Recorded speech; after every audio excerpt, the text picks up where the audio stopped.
And joining me today is Chris Stratton. Chris, how was your weekend and what's your week look like coming up? Hey, Bob, it was great. I actually didn't have any games on Saturday, which was kind of nice. I did a little home improvement stuff, but when you don't have a game on a Saturday, that usually means you got a big week coming up. And this week I've got a game, at least one game every night this week. Started on Monday with Loyola and Florence girls. That was exciting. Last night we had an extremely exciting game between the Glacier boys and the Big Sky boys. That's something I'm going to talk about today. I've got the Loyola and Florence boys game tonight. Tomorrow night, I'm over at Hellgate for some more girls basketball. Friday night, I've got stuff going on. So usually, if I don't have a Saturday game, that means the following week I've got a full ticket. Yeah, yeah, you better get you some cough drops and tea or something for your voice there. Yeah, I learned from Rocky. You always keep the cough drops right there on the table with you, and I've got the lemon tea always on the boil. So I tried to learn from the best when I'm around them. Yeah, that's for sure. Well, we'll turn you loose and let you start where you want to start. All right. Well, we're going to start with Crosstown. Last week, I talked about it coming up with the Hellgate Big Sky at Big Sky, and that was a very exciting couple of games. Hellgate ends up sweeping Big Sky, but hard fought games between both sides, the girls and the boys. And first, I'm just going to take a few moments and talk about that boys game because we're going to talk about Big Sky boys basketball here when I get done with the Hellgate girls. But those Big Sky or Hellgate programs, both the boys and the girls programs, they're just firing right now. And Coach Hayes, he always does a phenomenal job. And since I've been doing this, I've always looked at Coach Hayes. I've looked at Coach Almquist over at Capitol. He's always had quality. And then his name escapes me. He's not with Skyview anymore, but the head coach that has been with Skyview for so many years. At least in AA basketball, I know there's quality coaches at all the levels, but those three coaches, it doesn't matter what they have coming in. They just seem to take the tools that they have and shape them and make a quality program that's going to run for a state title every year. And Coach Hayes has done it again. He's got some great kids over there. Easton Sant just lights out 3-point shooter last year. Well, he comes in as the ball handler this year. And not only is he handling the ball, but he's still stepping back behind that line and knocking down the threes. And just a lot of fun to watch that young man play.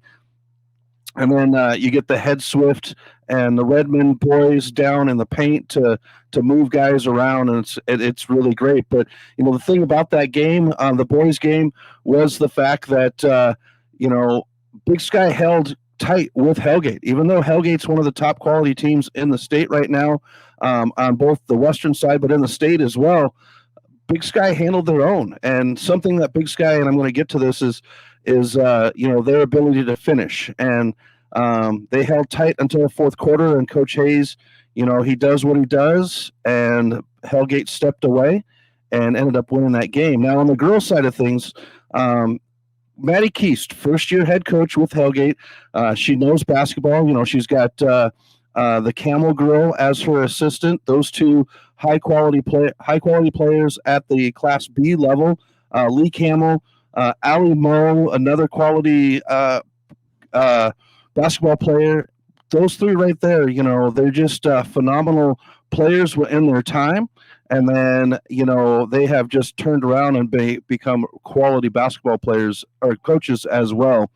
And the thing that the Hellgate girls have had the last few years is their defense suffocating. And Maddie Keys took what they had, and she just didn't change anything defensively, and they're still suffocating. I mean, they play a high quality, a dangerous game. The Hellgate girls are only allowing an average of 42 points a game, while on the other end of the spectrum, they're averaging a little over 50 points a game. So there is a little bit of a gap there. And Skyview, we know that Hellgate girls and Skyview played for that state title last year. And Skyview, they did the one thing that the Hellgate girls could not handle, and they held down Alex Colville. A lot of last year's offense with the Hellgate girls was they had some shooters on the perimeter, but Alex was always there to get the rebound and the putback. Her shooting percentage wasn't as high as she has in the past, and the Skyview Falcons won that state title because of the fact that they were able to hold down that Colville center, Colville in the paint. And Colville's come back this year, and she's shooting at a higher percentage, excuse me, in the paint this year. So what do you do against them? Well, they've got Chloe Larson. She can play the ball down deep when Colville needs a break. She's playing down at the 5, and she's pushing around, using her body. But then you've got to worry about some of these other players. Carmen Anderson, she is a senior. A junior, and she's just playing lights out basketball. She's just a ball handler. She sees the court. Another one, Alex Mund. You're not going to get a lot of points out of Alex Mund, but you're going to get a lot of stuff away from the ball. Maddie Petrino, another one of the starters that does a phenomenal job for this Hellgate girls basketball program. And then you start working in these girls off of the bench. Ellie Reed, the freshman, she has played very good minutes. Gianna Pasaccio, she's another freshman that's playing quality minutes. So these Hellgate girls, they're playing great. Right now, as I mentioned, Alex, she's second on the team in points at 82. She on the season, averaging 16 points a game. Chloe Larson at 13 points per game, but she's in there mixing it up with the rebounds. She's got 5 rebounds. Colville averaging 9.9 rebounds a game. And the other thing with Chloe is Chloe Larson is she's averaging 4 assists a game. That's a big point total. That's a big total right there. So these Hellgate girls are doing it, and they're doing it on multiple levels. And the defense always, it's just you get a new coach, you get new schemes, and things tend to change. But Coach Keast is just taken what the strengths were from last year defensively for Hellgate, built on it, and has really created a good quality program over there at Hellgate. A lot of fun to watch. I have their game on Wednesday, tomorrow night, as they host. They are hosting Helena High, so that should be an interesting game because Helena High is playing good quality basketball as well. So when you've got a player like Colville that's 6'6", it's a tough defense to go against and a tough offense to go against, and it's going to come down to how these other teams in the state are going to be able to scheme against Alex Colville now that she is increased that shot percentage in the paint. Yeah, that definitely makes a difference inside. Offensively and defensively, Chris. You get somebody that big inside, they just alter so many shots inside and the boards as well. Yeah, good quality, and she's getting fouls. She's shooting 42% at the free throw line, which is a good quality. The Knights as a team are shooting 36% from the 61%, I should say, from the free throw line, and Colville is 81% from the free throw line. So, you're getting quality there. She's there, and you don't have any other choice when she gets that ball but to foul her, and she's making those opportunities work underneath the basket by getting to the charity stripe. And so, Maddie Keast, hats off to her over there at Hellgate, first-year head coach. It looks like Hellgate might be on another run to play for another state title this year. Yeah, kind of looking over the power poll here, the one that I pulled off of the internet. You got the Hellgate girls at number 3 and the Hellgate boys at number 3 as well in the state this week. Yeah, and the stats I'm pulling off, Lowell Peterson, Montana Sports Memories, he does a phenomenal job of keeping us media guys up to par as what's going on. He works very hard to get all these stats in, and I know I only have to handle 5 schools here in Missoula. he handles all of the AA schools across the state, getting that all in, and he does a great job. And very thankful that the coaches have bought into what he does, and they do help him out by sending in that information. Yeah, that's a great source there. I look at that probably a couple times a week as well. So Now, I want to switch things over to the Big Sky side of things with the Big Sky boys. Under first year head coach Zach Murphy. Coach Hansen, last year, I talked about it before, he took his freshman class, worked him all the way through to the senior class. Trey Reed, what a phenomenal young man he was, a very spirited, a very lovable guy on the court. And he has Coach Murphy has picked up where Coach Hansen left off, and you've got you're seeing those glitches that you have your first year head coach with, of course. In conference play, they're only with the win last night. They're 3-3. That's what I want to talk about is that game last night against Glacier. Those boys played their hearts out. And one thing, as I mentioned with the Big Sky boys this year, is they've kind of struggled to be able to close out a game. They've been close through the first three quarters. Played great in the opening quarter.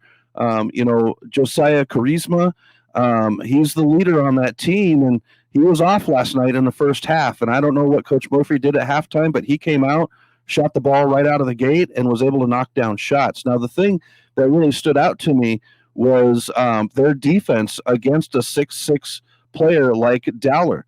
With Ty Olson running the ball, he did a great job on the perimeter, getting it down to Dowler. But Josiah Charisma and Aiden Beard, both right there defensively. Even Isaiah Reed in the fourth quarter last night, 5'5", the shortest guy on the court, he had more rebounds by himself in the fourth quarter last night against the Wolfpack than the entire team did. And then he got a couple of good stuffs in there on Dowler. And I've seen Dowler play on the basketball court. He's a great athlete. He is a lights out pitcher. I know that you follow a little bit of Legion baseball, Bob, and Dowler's probably going to be one of the top pitchers in the state this year for that Kalispell Lakers team. But just a phenomenal athlete. Love to watch him run the floor. And Coach Murphy, he drew up his game plan last night that kind of had Coach Harkin's offense off a little bit last night. But the thing that the Big Sky boys did, they were down. They led in the first 2 or 3 minutes of the game, and then Glacier ran out and they got ahead. And what did Murphy do? He slowed things down, got the boys together, and here comes the fourth quarter. And I'm thinking, okay, we got a close game here. What's going to happen? And the Big Sky boys came out and they outscored the Glacier Wolfpack 18-7 in the fourth quarter, turning the tables. And that's a big stat right there in a close game. If you're able to outscore that other team in the fourth quarter, you're going to get the W. And Coach Murphy and the Big Sky boys did that. Yeah, that's kind of one thing that kind of is overlooked, I think, in a lot of sports is teams being able to finish. And you kind of hit the nail on the head there. You got to be able to have the stamina and the patience. There's a lot of patience involved in that as well to be able to finish at the end of a game. Yeah, and Coach Harkin, 16 years with the Glacier program, started when the school started, and has been at the helm of that program, has taken them to state year after year, has just put a quality program together. And I put him up there with Coach Hayes and Coach Almquist as one of the top coaches in the state. And the young Coach Murphy, had him tied up a little bit last night. It was good to see Coach Murphy kind of get a good quality win last night. Well, I'm gonna ask you about this one big game. I think the biggest game in the state this week coming up on the boys' side is Big Fork and Loyola. Yeah, that's going to be a great one. Big Fork is scary. They just over the weekend, I think they played Saturday at Columbia Falls, and they were able to take down a Class A school and play some good quality basketball against a Class A school.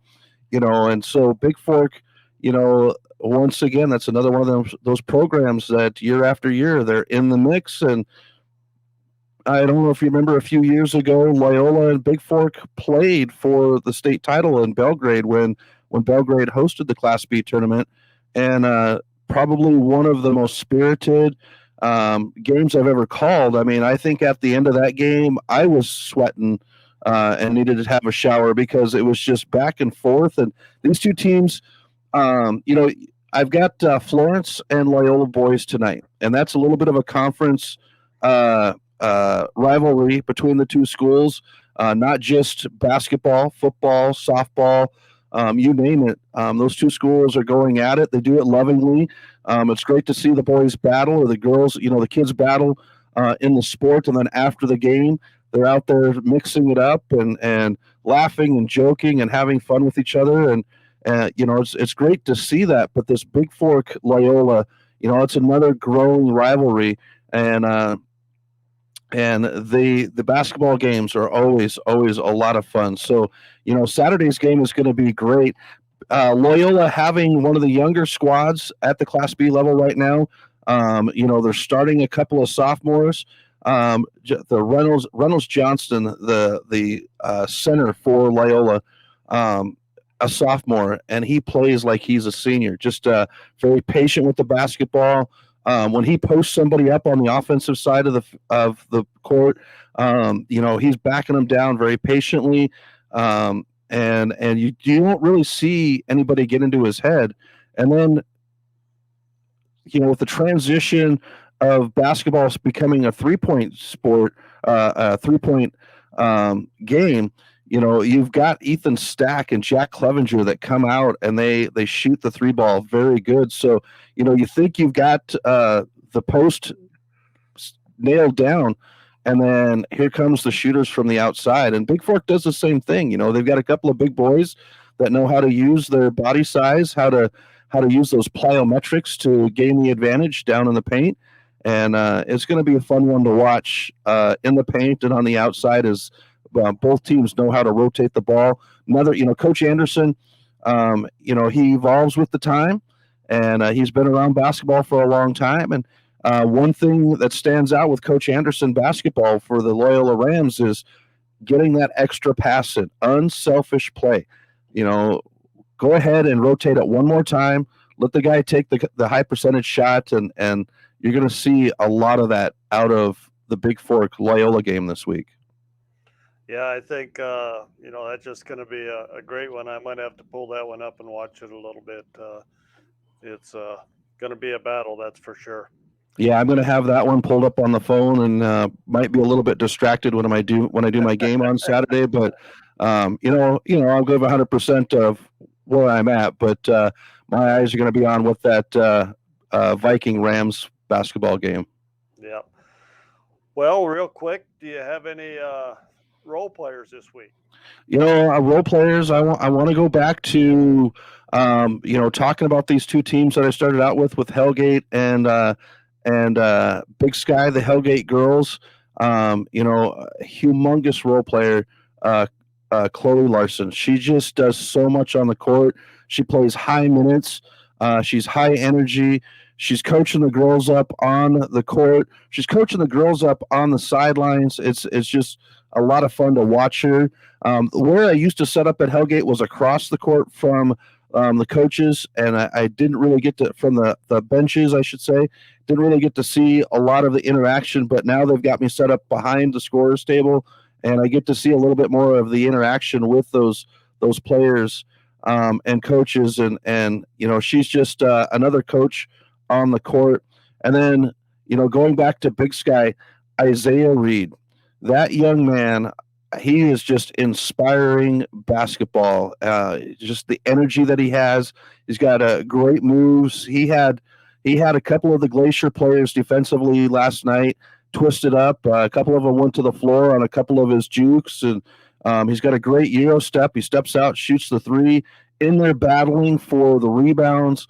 As I mentioned, he had a couple of stuffs on Dowler. So Isaiah Reed is another young man that he's a role player for those Big Sky Eagles, and he's only a sophomore. I'm going to double check this real quick. Yeah, he's only a sophomore. So we're going to get to see him play a couple of more years at the high school level. All right. Well, Chris, want to thank you once again. You got any last words? Let's just get out there and support these young people.